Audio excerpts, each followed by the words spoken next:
Hello everyone, just a little while ago I made a short called the Ultimate Guitar Warm-Up Exercise, and despite the slightly YouTubey title, I do think it's one of the best warm-ups you can do on the instrument. As a matter of fact, it's such a great exercise that I think it deserves a longer and deeper video. So today, for those of us with an attention span longer than 50 seconds, I'll do just that. I'll also show you another variation you can use. I'll talk to you about the technique behind it, things you have to keep in mind as you practice it, and also some of the major problems you might encounter as you try it out. You will find this exercise along with 70 more in my alternate picking book. So if you'd like to check that out, links below, and let's begin. The great thing about this exercise is that not only warms up your hands and gets them ready for performance or practice, but also it works on several different aspects of your technique all at once, which makes it perfect for people of all levels. The exercise itself is actually extremely simple. All we do is build diagonals on the fretboard starting from the 1st all the way up to the 6th string while constrained to frets 5 to 8. So when I start on the 5th fret, I don't really have anywhere to go, but when I start on the 6th, I can do this little diagonal here, and then from the 7th, I have 3 notes, and from the 8th fret, I have all 4 notes. And then I simply move up the strings.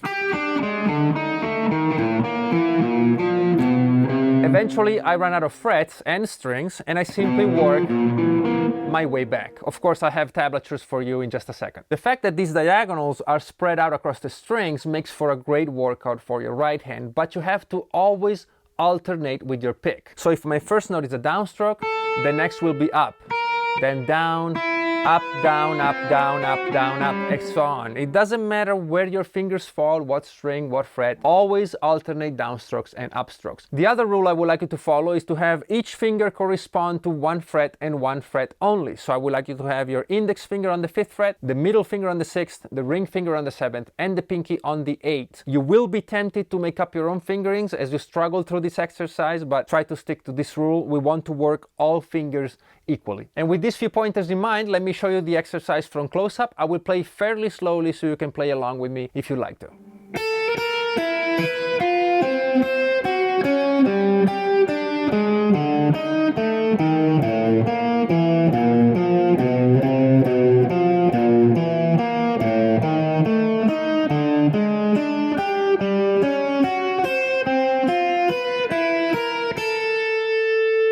As you practice this exercise, you will notice how great of an equalizer it is for the fingers of your left hand, especially for those of you who feel they have more control and more strength into the first 2 or maybe 3 fingers, and maybe the pinky has been left behind a little bit through the years. So to take this even further, I'm going to show you a little variation on the exercise, which is very simply to start your diagonals on the 8th fret with the pinky, and then we work your way back towards the index finger and then back to the pinky. This will again be a next step into bringing all your fingers up to the same level.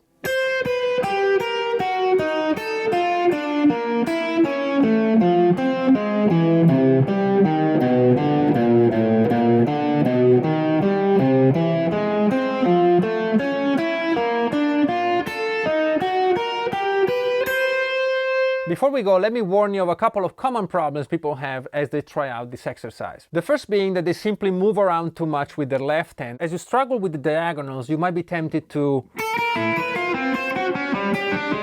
accompany them with your hand or even your forearm. Try not to do that. Simply stick to 1 finger per fret, always in the same position, and just lift them up and bring them down as you need them, without any extraneous movements. And secondly, try to not lift your fingers too far off the strings like this. It's a very common problem, but it really is not helpful at all. So maybe try to simply hover over the strings as close as possible